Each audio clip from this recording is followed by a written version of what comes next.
The war for freedom of speech has reached all new heights. So Elon Musk went on Twitter, his app that he bought recently, and he said this: Apple has also threatened to withhold Twitter from its app store, but won't tell us why. He then goes on to say this: this is a battle for the future of civilization. If free speech is lost, even in America, tyranny is all that lies ahead. A company on Twitter tweeted to Elon Musk and said, during COVID, Apple demanded that our apps filter some search terms from being returned. If we did not filter the terms, our apps would not be allowed in the store. And then finally, Elon asked this on his Twitter. He asked, should Apple publish all censorship actions it has taken that affect its customers? And 85% of people said yes.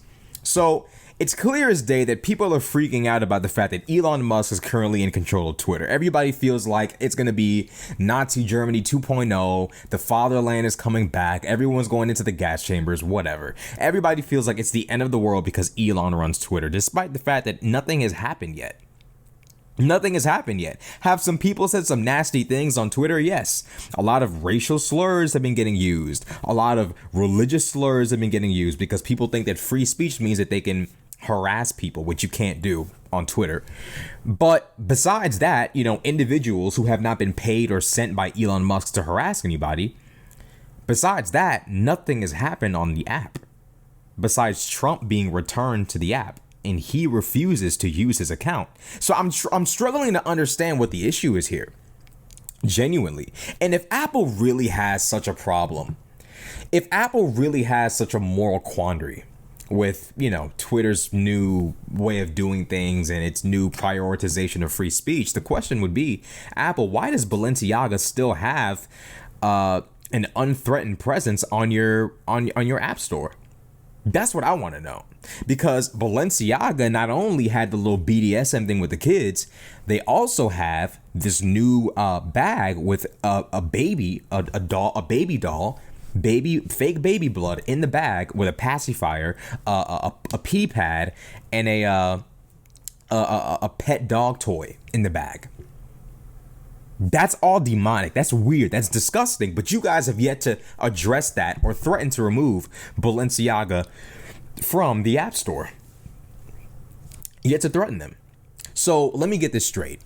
People being allowed to say what they please on Twitter within the boundaries of Twitter's reasonable rules, not politically inclined rules, not political strategies, but genuine normal terms of service, because people are now allowed to have freedom of speech and say what they want within reason. Now you're going to all of a sudden pull Twitter from the App Store? Really?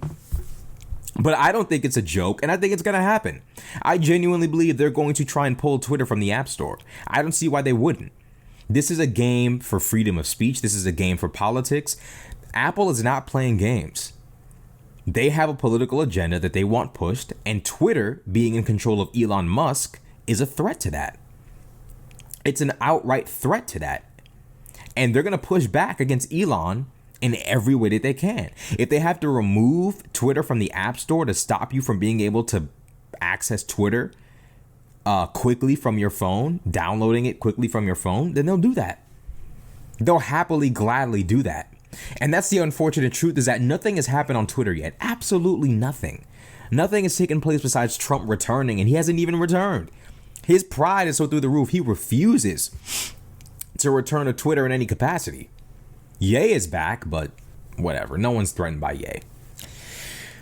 Ye is back. Trump is back. It's not like Elon's letting Alex Jones come back. Elon already said he's not letting Alex come back, which is a pretty big loss of entertainment value, but I get it. He refuses to let Alex Jones back on, so clearly the guy has some line he's not willing to cross, and yet for some reason Apple has decided that they're going to get rid of Twitter from their app store. This political game disgusts me. And I'm a liberal, but I'm very, very much in favor of free speech within reason. I don't believe that harassment should be allowed on Twitter, nor do I believe that life threats should be made on Twitter. Outside of that, though, differences in opinion about the vaccine, differences in opinion about whatever should be allowed to be posted, point blank, period. That's what I believe. If you're not actively harassing somebody or actively threatening to harm them, I genuinely do not believe you should be banned from the platform. I'm sorry. I just don't believe that. That's my personal belief. I genuinely believe in freedom of speech. I don't believe in censorship. So seeing Apple use these kind of tactics to push their own political ideals at the expense of everybody else's, number one, entertainment, because Twitter's not entertaining unless there's warfare, ideological warfare taking place, number one. Number two, the fact that Apple is trying to do this to dictate the future of America and the world in terms of what's allowed to be said is absolutely disgusting to me. It's absolutely disgusting. It seems to me like the political elite, the social elite have come together and decided that they know what's the best truth for us. They know what we need. They know what should be considered true. They know what's best for us. They know what information we do and do not deserve to consume. And whenever they've decided that something shouldn't be consumed, they will label it as misinformation and stop you from accessing, because apparently your grown ass isn't trustworthy enough to access that information. Really. But that's the world that we're living in now. That's the world that the hyper left wants to push for. And I'm a liberal. I'm all about gay rights, LGBTQ rights, abortion rights, rights of minorities, rights of women, all of that. But at the same time, there is such a thing as too far. There is such a thing as being too overbearing. And that's part of the reason why the radical right has been able to make so much headways, because the left has become so power drunk and so, insane. Let's just tell the truth. So insane that now the right wing looks normal in comparison. And now we're seeing the rise of people like Nick Fuentes. Milo just made a comeback, but it's a sneaky comeback. He's working with Ye. Ye has gone far right. They're making a comeback. They're making a strong comeback. The right wing isn't coming back to normal. See, they tried to come back in a more smooth kind of way with the whole Daily Wire, Ben Shapiro, Candace Owens kind of thing. Now they're just saying, you know what? Blacks are inferior. Jews are behind everything. And we pulling up. Unfortunately, the left wing's radical way of doing things has only further radicalized the right. And now we're seeing the political issues that we're seeing now. But, hopefully there's some way around this, because I don't want to see Twitter being strangled by Apple. I don't want to see anything like that happen. I want free speech to be able to flow.